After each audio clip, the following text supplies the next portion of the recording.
दोस्तों, जब कोई भी स्मार्टफ़ोन लॉन्च होता है, तो आपकी उम्मीद क्या होती है कि या इसके अगले वाला इससे बेहतर होगा।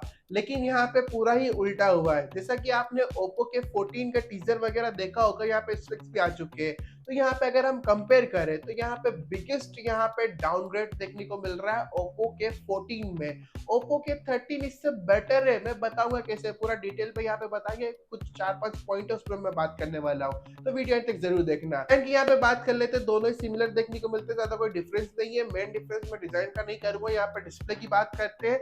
तो यहाँ पे ओप्पो के 13 में आपको 6.67 इंच की 120 हर्ट्ज की एमोलेड डिस्प्ले देखने को मिलती है, जिसमें 1200 निट्स की आपको ब्राइटनेस देखने को मिल जाती है। ठीक है, डिस्प्ले यहाँ पे एक डिसेंट सी डिस्प्ले आपको देखने को मिल रही है, काफी बढ़िया एमोलेड जो है, तो कलर्स वगैरह यहाँ पे अच्छे देखने को मिल रहे हैं।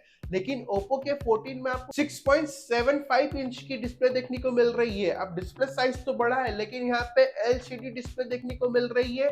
120 हर्ट्ज का रिफ्रेश रेट तो आपको देखने को मिलता ही मिलता है, लेकिन यहाँ पे 1125 निट्स की आपको ब्राइटनेस देखने को मिल रही है। यानी कि एमोलेड हटा दिया पूरा और यहाँ पे एलसीडी ला दिया।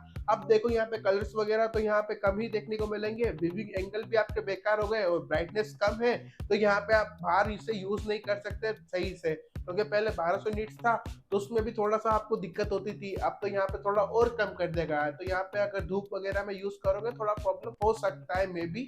बाकी हाँ, यहाँ पे कम कर देगा। अब उम्मीद ये रहती कि बड़ा आ जाए, लेकिन यहाँ पे इन्होंने ये कम कर दिया। अब डिस्प्ले में बहुत ही बड़ा डाउनग्रेड है, एमोलेड हटा के आप एलसीडी ला दिया। अब आप भी सोचोगे यहाँ पे कलर्स का कितना डिफरेंस आपको पता पड़ेगा।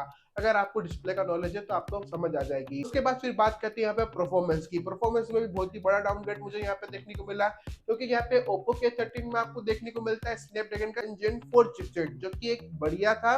उस प्राइस में अच्छा चिपसेट आ रहा था और काफी बढ़िया परफॉर्म करता है, तो यहाँ पे ये चीज अच्छी थी। स्नैपड्रैगन 6 Gen 4 था, UFS 3.1 आपको देखने को मिल रहा था।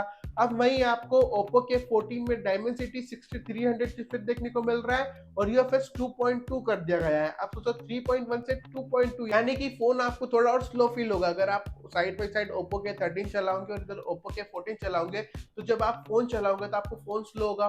फाइल्स वगैरह आप ट्रांसफर करोगे, ऐप ओपन क्लोज करोगे, तो वहां पे आपको पता पड़ेगा कि ये फोन कितना स्लो है।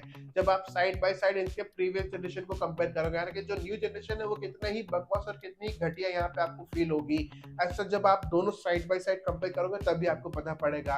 अब देखो, स्नैपड्रैगन का 6 Gen 4 है, वो डायमेंसिटी 6300 से थोड़ा बेटर है, स्लाइडली यहाँ पे ज्यादा बढ़िया परफॉर्म करता है। अब डायमेंसिटी का इतना बढ़िया परफॉर्म नहीं करता, उसके ऊपर नहीं जाता, उसके नीचे ही रहता, तो यहाँ पे एक बहुत ही बड़ा डाउनग्रेड है। Gen 4 भी दे देते हैं तो मेरे हिसाब से इतना मैं वो नहीं करता। यहाँ पे अगर आपने ये दिया है, अब फिर भी किसी हद तक इसको कंसिडर कर सकते हैं चिपसेट को, मुझे उससे भी दिक्कत नहीं है। यहाँ पे दिक्कत ये कि पहले आपने 3.1 दिया था, अब यहाँ पे 2.2 दे दिया, क्यों? उसके बाद फिर यहाँ पे बैटरी की बात करते हैं, तो यहाँ पे आपको दोनों में 7000 mAh की बैटरी देखने को मिलती है। इसमें कुछ भी कम नहीं किया, उसमें भी 7000, इसमें भी 7000। लेकिन यहाँ पे ओप्पो के 13 में 80 वोट की चार्जिंग का सपोर्ट था और यहाँ पे 80 से डायरेक्ट हटा के आपको 45 वोट पे ला दिया। यहाँ पे 45 वोट का सपोर्ट देखने को मिलता है। अब आप सोचो 80 वोट से 45 वोट पे ला दिया, कितना बड़ा यहाँ पे डाउनग्रेड आपको देखने को मिल रहा है। तो ये भी एक बहुत ही बड़ा डाउनग्रेड आपको देखने को मिल रहा है। बाकी कैमरा में यहाँ पे कोई नहीं है, वहां पे भी 50 था, यहाँ पे भी आपको 50 देखने को मिल रहा है। बाकी अब आप देखो कि यहाँ पे एलसीडी डिस्प्ले लाना है एमोलेड हटा के, उसके बाद फिर 1200 निट से 1125 निट करना,